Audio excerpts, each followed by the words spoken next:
Por ne e kemi bërë respektin ndaj institucioneve duke u drejtuar atyre me gjitha ankimimet e mundshme dhe me gjitha problemet që ne kemi hasur. Nëse ky rezultat ndryshon dhe nuk mbetet 4-3 në favorin tuaj, cili është deputeti që largohet nga kuvendi ose kandidati që largohet nga kuvendi? Unë shpresoj të mos ndodhë, sepse Kastriot Piroli ka bërë vërtet një betejë të shkëlqyer, ka bërë një fushat mbreslendëse, një fushat ndoshta nga më njerëzore që mund të bëjë një kandidat, e ka fituar mandatin dhe t'i hiqet mandati atij do të ishte vërtet një mëkat edhe të krijon një ndjesi përllënimi, më tepër se sa zhgënjim apo masakër elektorale siç e quajmë ne.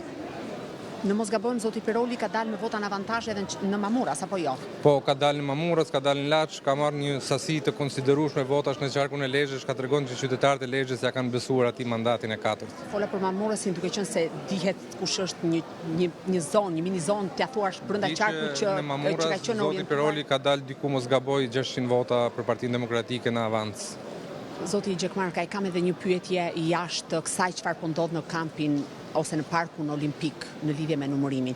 Eksponentë të Partisë Demokratike janë shfaqur të irrituar gjatë ditëve të fundit edhe në raport me gazetarët. Ka patur mes tyre që kanë drejtuar terma ose etiketime fyese.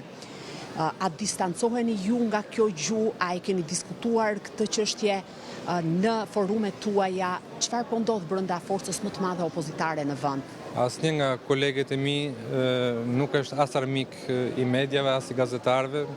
Unë nuk i di episodet konkrete për cila ju referoheni, sepse kam qenë gjithkohën i okupuar dhe i zënë këtu, por nëse ka patur ndonjë të tillë, vjen nga lodhja, nga situata psikologjike, domethënë që duhet keni pak mirë kuptim, s'duhet justifikoj asgjë dhe askënd, por ju e dini që Partia Demokratike, nëse do të kthehemi historisë, është ajo që ka sjellë lirinë e shtypit dhe të mediave në Shqipëri, kështu që nuk është në natyrën e kësaj partie të sulmojë media dhe askënd. Faleminderit zoti Gjekmarka. Renaldo?